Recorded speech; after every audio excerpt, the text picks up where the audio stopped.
Hershey is an American candy brand established in 1894 and most well known for its chocolate.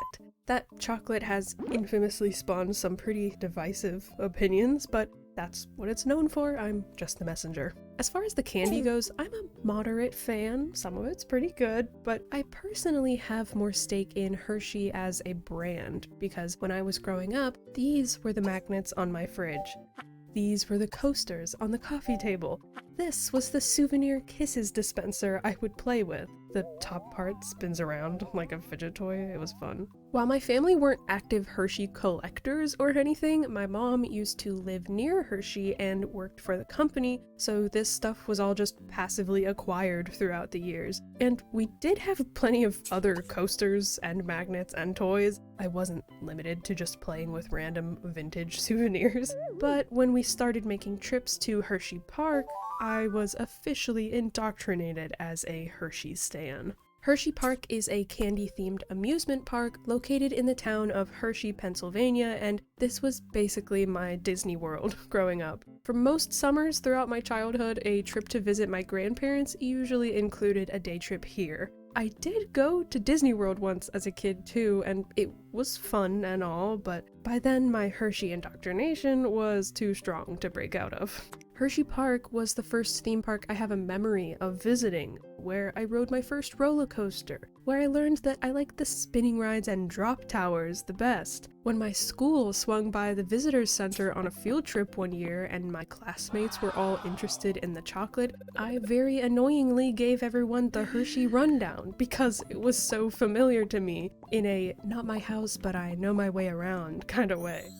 And I guess I'm about to give another Hershey rundown, but hopefully to a more willing audience this time. But first, this message is sponsored by Raycon. With Mother's Day coming up, it's a great time to find a gift that actually fits into your mom's everyday life. Whether she's going for a morning walk or listening to an audiobook, like my mom, Raycon's essential open earbuds are a great option. Because these are open ear, she can listen to music or tune into a new chapter while still hearing what's happening around her. It's a thoughtful Mother's Day gift, and it's a great time to pick up a pair for yourself too, because right now you can grab them for 15% off. I personally like to use these at the gym because they're super light and the rotating ear hook makes sure they're not flying out of my ears. And while regular earbuds block out everything, I can use these to cover up the terrible gym music, but still hear what's going on around me, and they do all of that without sacrificing sound quality. Now is the time to celebrate the moms in your life. Click the link in the description box or go to buyraycon.com/dreamjellyopen to get 15% off the essential open earbuds. Thanks to Raycon for sponsoring the video, and now back to the chocolate.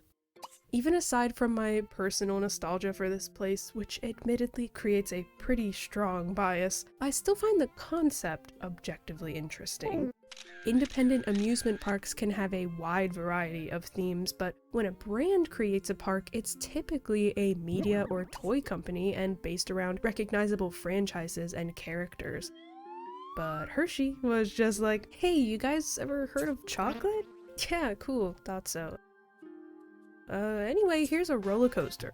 But before there were roller coasters or any rides at all, Hersheypark was just an actual park. The town of Hershey, Pennsylvania, or technically an unincorporated area, but it's basically a town, was established in 1903. It was built for the company's factory workers to live in, with houses, a free school for the employees' kids, a public trolley system, and, in 1906, a new park. Hersheypark. It was open to the public, not just employees, with gardens and walkways along a creek. But then, in 1908, a merry-go-round was added. Then the miniature railroad in 1910, then a zoo for Milton Hershey's own animals, then the first roller coaster in 1923, and kiddie rides in 1926, and so on and so forth until it was an official amusement park. Additional attractions would come and go over the years, resulting in over 120 rides since the first merry-go-round, and in 1970 it was renamed, kind of,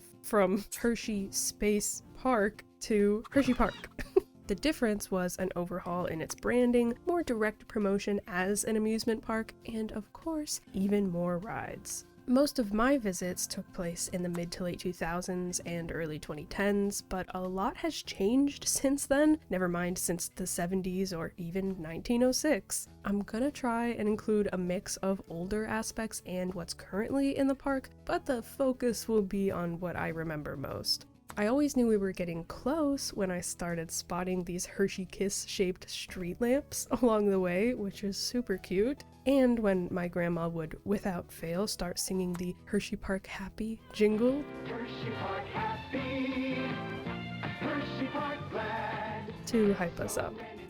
We'd take a tram ride to the main gates, but before we actually made it inside, we'd first stop by Chocolate World, essentially a touristy informational center, and go on the Chocolate Tour. The Chocolate Tour is a free ride that takes you through Hershey's chocolate making process that I've been on over a dozen times, but it was my family's tradition to always ride it again, even though we could probably quote the whole thing. When the tour first opened in 1973, it was essentially a dry informational lecture. The cacao pods are harvested on plantations such as this one in Africa. When the ripened pods have been gathered, but it has been updated plenty of times since then, so that by the time I was regularly riding, it was actually kind of fun. It didn't go fast or anything, and it was still kind of an informational lecture, but I always loved the different displays of various fake chocolate substances, the conveyor belts full of beans, the big mixer full of chocolate liquor, and all the finished packages filing down the line at the end. It reminded me of the intro to the 1971 Willy Wonka movie, which also played on repeat throughout my childhood, so it was a great match. My favorite parts of the tour, though, were definitely the POV "you're a cocoa bean about to get roasted" section, where you get blasted with warm air in a giant roaster, and of course, the iconic singing cows. These girls were new additions as part of an early 2000s update to the tour, and they're directly ingrained into my experience. The cows are still part of the ride in 2026, but they've updated them and changed the song they sing since I last went.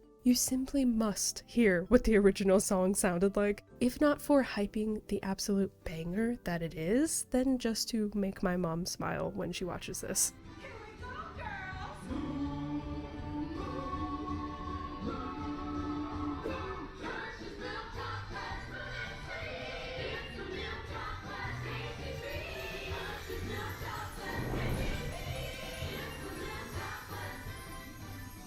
And this is the new one.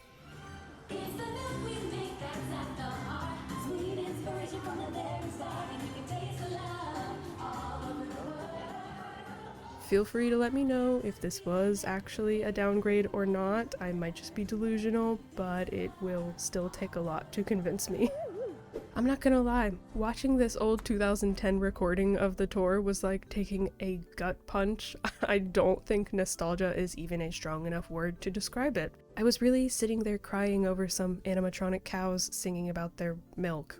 Nostalgia aside, though, I can recognize that the whole ride isn't actually very exciting. The cows might only be iconic to me and my family, and the whole ride is just one big voluntary advertisement and craving fodder so that you'll buy more chocolate. But keep in mind, this is just the precursor to the park. The Chocolate World gift shop that you're conveniently guided to after exiting the tour has almost any and every piece of Hershey branded merchandise you can think of, apparel, housewares and trinkets, and of course, candy. The novelty world's largest chocolates, ranging from half-pound Reese's cups to a 5-pound Hershey bar, are pretty iconic standouts. Chocolate World also has create your own candy bar or giant Reese's cup experiences, a magic show, and a trolley tour. On your way to the entrance, you'll first need to take the BuzzFeed "Which Hershey's Candy Are You?" quiz, aka measure up at the height markers. Each "You Must Be This Tall to Ride" benchmark is named after popular Hershey's candies, which have rotated over the years. I've never even heard of this one from the 1993 lineup. What the heck is a bar none? chocolate wafers, chocolate cream, peanuts, and pure milk chocolate. Oh dang, that actually looked really good. The current height chart ranges from Hershey Miniatures all the way up to Jolly Ranchers, which is actually the smallest physical candy out of them all, but okay. It's so simple yet effective, both for marketing, of course, but also for making it easy to identify height restrictions. I especially have fond memories of actually growing up into different candies over the years. Instead of being 3 apples tall, I was only a Hershey Kiss tall when I started going to the park. And I was so excited when I was finally tall enough to be a Jolly Rancher because I just barely cleared it by a few inches before I stopped growing altogether. And also because Jolly Ranchers could go on the biggest and fastest rides. The current entrance to the park first takes you through Chocolate Town, a collection of merch stores and chocolate-themed food spots, but back in my day, it looked like this. It's no Cinderella's castle, but it's close, kinda. These castle-y bits are part of Tudor Square, a Tudor-themed area of the park that was constructed in 1973. After a few more rounds of Hersheypark Happy from Grandma, we'd make it past the gates, and up until 2014, you'd step into Rhineland, themed around the Pennsylvania Dutch heritage. There's an odd amusement park convention of creating themed sections like this throughout different parks, and it's not weird that they exist exactly, but the themes themselves can be interesting choices. Tudor Square, Rhineland, and even Minetown, centered around coal mining, were based on Pennsylvania's historical ties to each theme, but areas like Pioneer Frontier and Midway America were seemingly a little more random. They're definitely great for theme parks in general, as Western and classic carnival themes can be seen in plenty of other parks. But I guess my point is, they just don't seem very chocolatey, you know? When it comes to Hersheypark's candy theming, you might be imagining a chocolate river running through the plaza and castles made of sugar, like something out of that other Willy Wonka scene. But it's not like that, and now I wish it was. Compared to something like Disney World with very obviously themed rides, a giant castle, and Mickey ears at every turn, Hershey's branding originally lent more on the subtle side. Outside of gift shops and food stalls, most of the branding you'd see throughout the park when I used to visit was through signage, like the height chart outside of each ride. That's not to gloss over the food options too much, though. Not every menu item is a chocolate-filled delicacy, but there are still a variety of different foods that incorporate Hershey's candies into treats that are unique to the park. Over the last decade or so, though, Hersheypark has made some name changes and expansions to better fit the expected candy theme. So now they've got stuff like Cocoa Cruiser, Jolly Rancher Remix, Twizzlers Twisted Gravity, Candymonium, and the Triple Tower. And the iconic Kissing Tower, a Hershey Kiss themed viewing platform, has been a park staple since 1975. Rides don't have to be obviously branded to be fun, though. I'm a spinny rides girly, big fan of getting jostled around, and from Hershey Kiss to Reese's age, I would always hit the swings, Tilt-A-Whirl, Frog Hopper, Wild Mouse, you know, the classics. Hersheypark also has the Twin Turnpike, a car ride that's pedal operated along a track. It's kind of a baby ride for babies, according to the height requirement, and the steering wheel is pretty much just for decoration. But boarding this ride, specifically the Classic Cars edition, was another family tradition that we'd always do during our visits. The particular smell of an old gas-powered engine always takes me back to ramming my car into the back of my sister's ahead of me on the track, intentionally ignoring the multiple no bumping signs. Good times. Once I reached Hershey Bar and Twizzlers territory, though, I started my big kid ride journey with my first roller coasters. Comet is a classic that has been standing in the park since 1946, and Wildcat was a little more wild.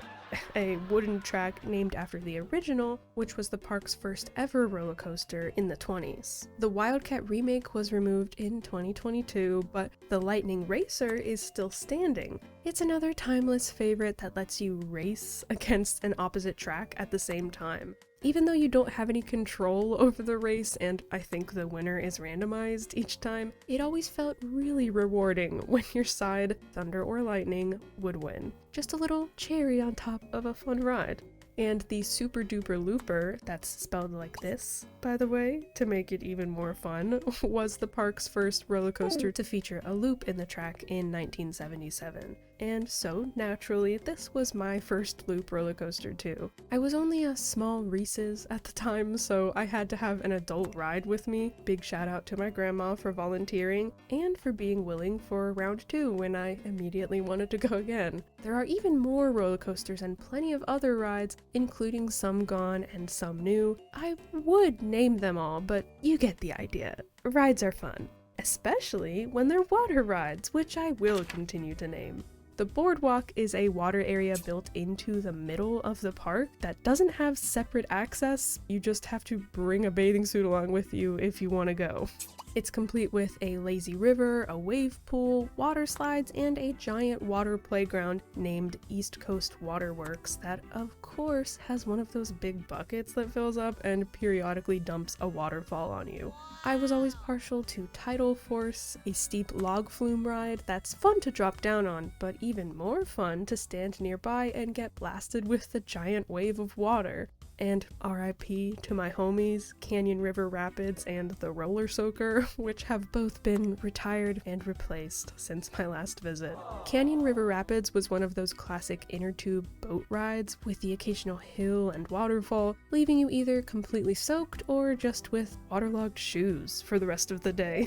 If you've ridden one ride like this, you've kind of ridden them all, but this was the one I experienced, so it's special to me, even if it wasn't actually unique. And Roller Soaker was a leg-dangling water coaster that let randos on the ground spray you with strategically placed water guns, which kind of felt like a personal attack every time, but it was still very fun. And even with all of these choices, if you're not really a rides person, the park also has some classic carnival games, the Aqua Theater that puts on sea lion shows, various other theaters with performances throughout the park, and the separate but attached Zoo America, the original zoo that housed the founders' animals that had graduated to a petting zoo in the 70s and is now an 11-acre zoo for your perusing.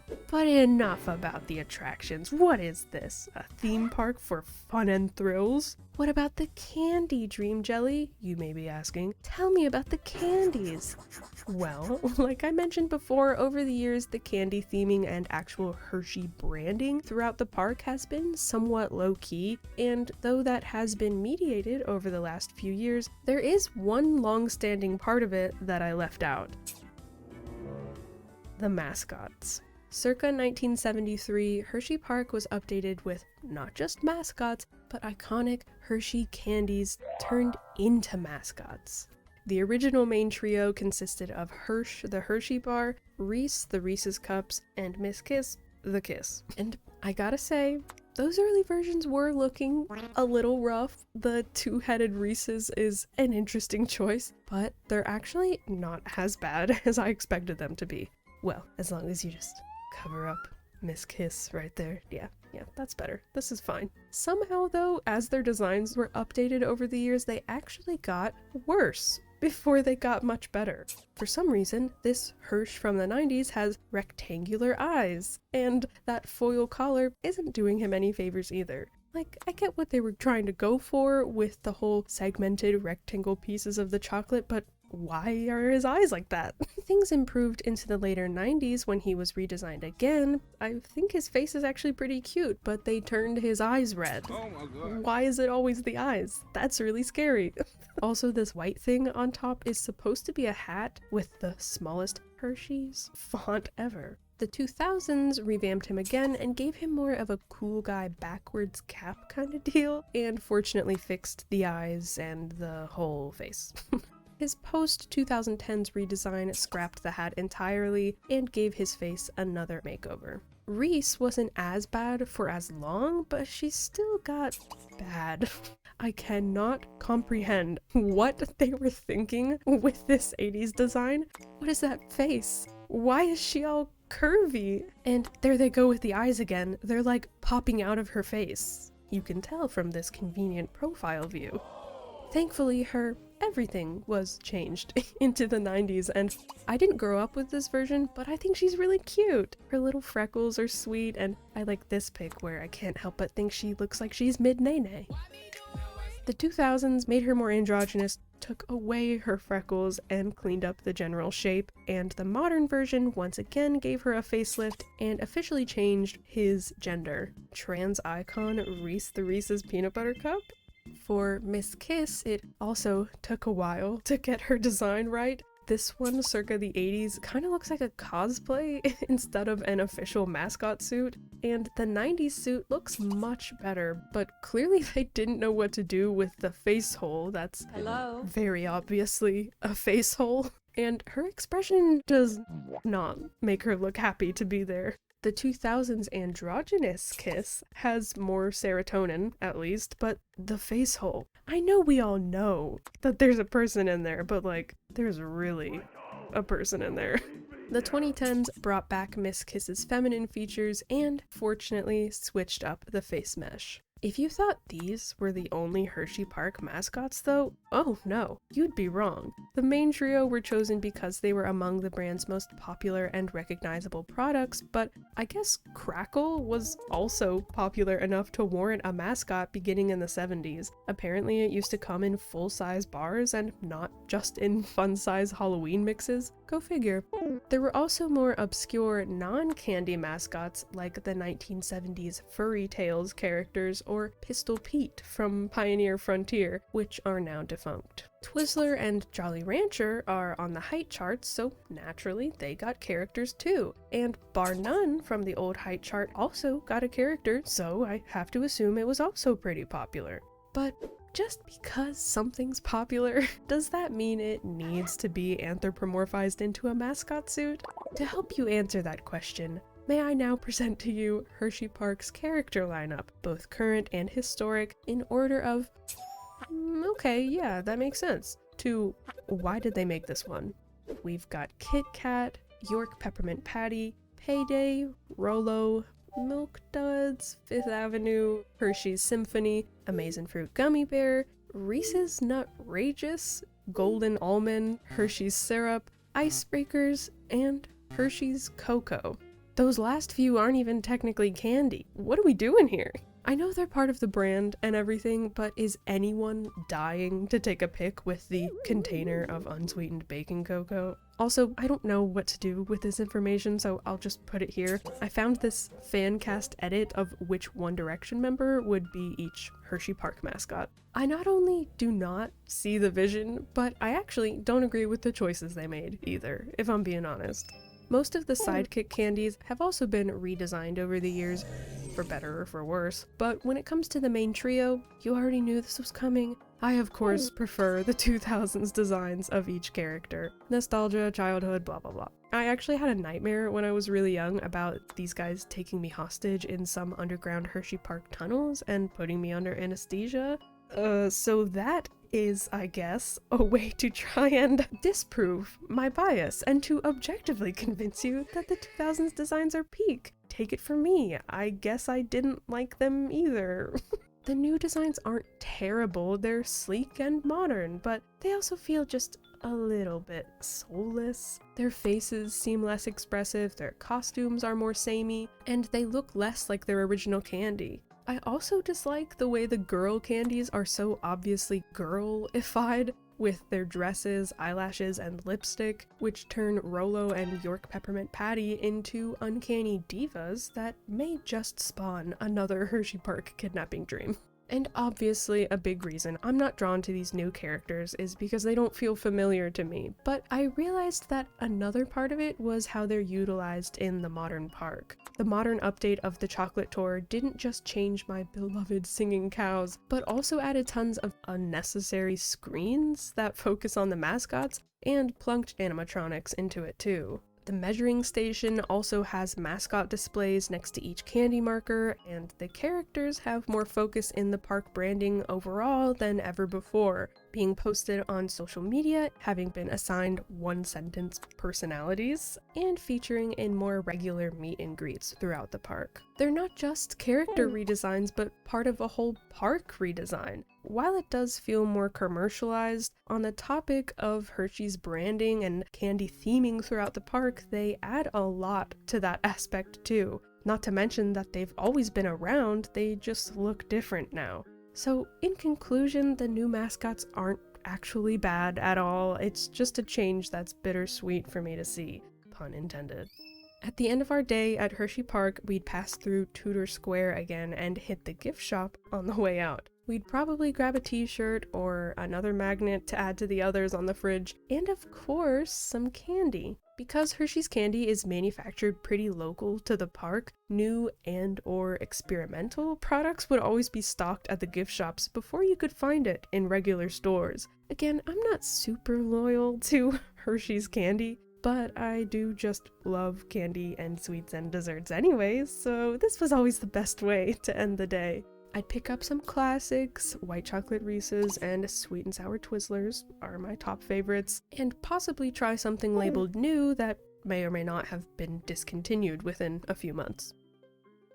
Even though Hersheypark has changed so much since my family stopped going on our yearly trips, through making this video, I realized that all of its changes over the years are the reason I love it so much. My experience wasn't just Hersheypark from the 2000s. At the time, it was already an amalgamation of its entire history. All the rides and changes that came along before I would ever measure up as a Hershey Kiss. Older parts of the park that my grandma, mom, and uncle grew up experiencing were mixed in with tons of new additions for my sister and I to make our own memories with. It won't ever look the way it used to, the way it still does in my memory, but the hodgepodge of old roller coasters, singing cows, and backwards hat-wearing chocolate bars from my childhood summers are still part of those 120 years of history, and all make up a new version of Hersheypark that even more kids will get to grow up with too.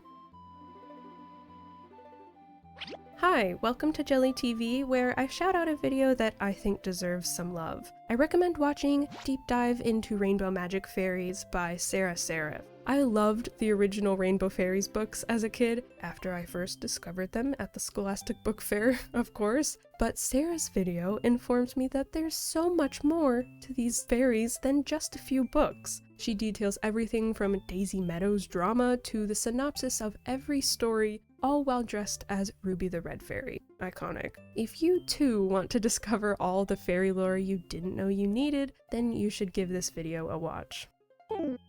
A huge thank you to Daniel E. from ABQ, 404 Bunny, Bunzo, Karis Desarun, Chumpy, Clank, Half Fictional, Knuckleoso, Lojma Animal, Lou, Luna Stephenson, Mark Kent, Melted Patties, Nighttime Coral, Ollie E, Paper Sam, Pharmamags, Pixel Puppy, Shaples, Theodore Nicoloilius, Tish_Guy, and the rest of my patrons for supporting me. I took the liberty of completing the Which Hersheypark Mascot Are You quiz for each of you, and these are the totally real, scientific, and accurate results I got.